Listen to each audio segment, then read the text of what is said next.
Hello, people. It is Sweet Sweetlington here. It's the first video on our channel in 4K, by the way. This is quite exciting. And it is the first episode of Sweet Talks. So to begin, I decided to talk about what you can do to play games with Lego. These games, as you know, called Lego games, came around in 2009 here in the UK. While these came around in the US around early 2010. A total of 37 sets were made available, starting with just 10. Now, I must explain that I'll be reviewing some of these sets individually, so if you want to see those, hit the cards up in the top right hand corner. And if you want more info, including a list of the games that were released, as I said, this is not all of them, by the way, just hit the Wikipedia article in the description below. With that said, let's get to the first one. Obviously, since these games are made from Lego, you would need to build them first. As always, building Lego is simple and fun. You just build the game using the building instructions. Like that. Now what makes these games extra special is the Lego dice. You can put tiles on it. And unlike traditional dice, you can place them wherever you want.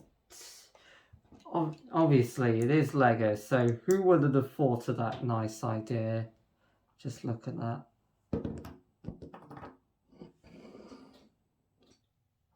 Now, unlike the rest of the games, this game called Creationary works a little bit differently. It's like Pictionary, where you build Lego items on a card. And then you build these items, and then the player tries to guess these items. And the first player to guess wins a point, depending on the rules. I'm actually going to put the rules in the description below if you want to check or take a look at it. Of course, since these are board games, these all have different rules. In this game called Shave a Sheep, you need to try and collect the most pieces of wool by placing them on your sheep.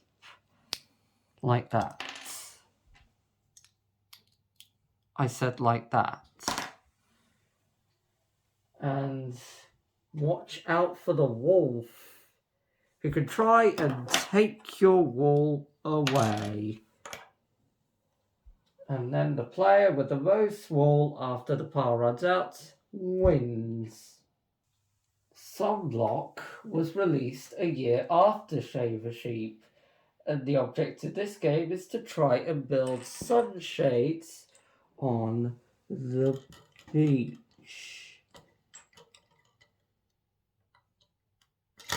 There we go. Let's grab another one. And how about a nice red sunshade? And the object of the game, or not really the object, but if a player knocks a sunshade off the game board, they are eliminated from the game. So please try and be aware of where you place that sunshade. Some of the later games, like this Star Wars one, work, I'd say, quite differently. Instead of rolling the dice at the start of your turn, you can move two different units on the board.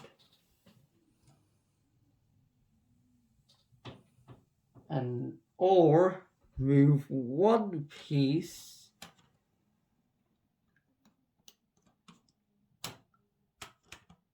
and then attack with it.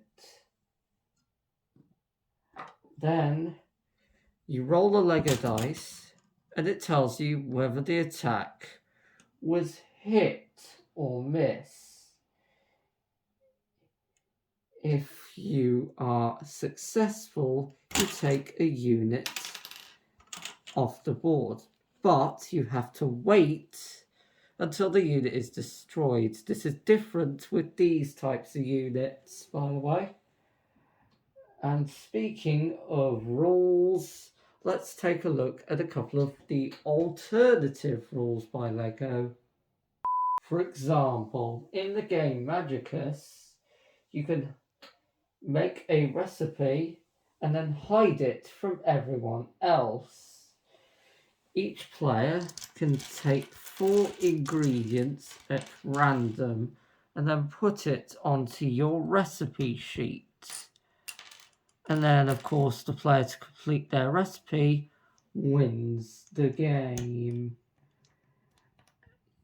And it's quite simple rules. So what we're going to do is we're going to explain another couple of rules. By the way, there's the recipe sheet.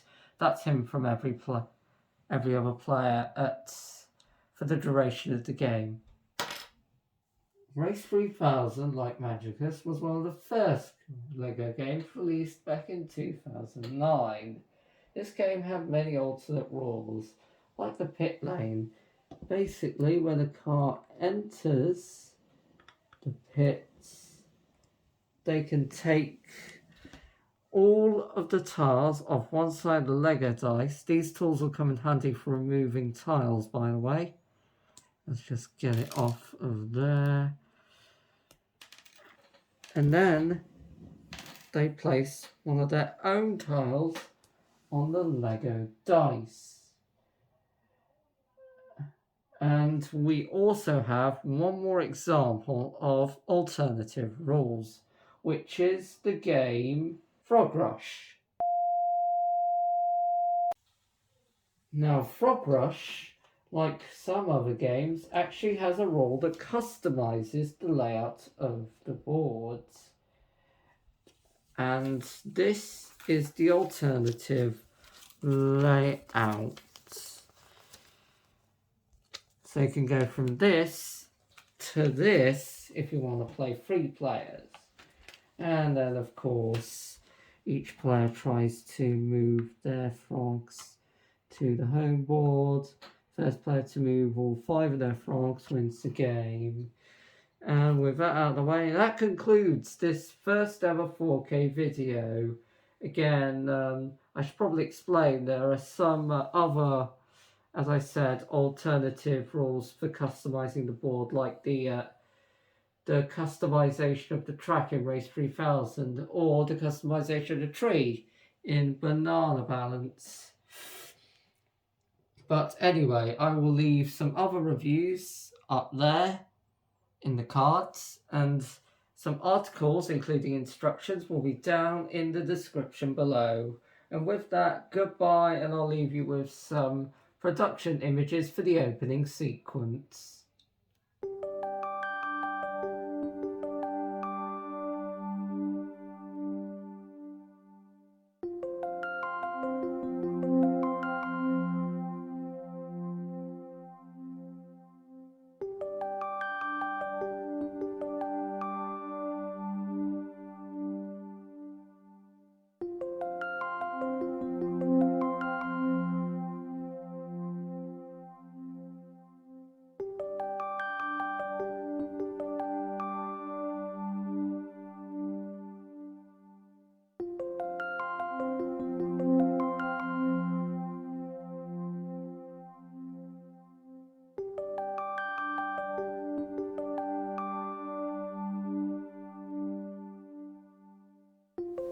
Thank you for watching this video. If you enjoyed, please press the like button and comment your thoughts and or questions.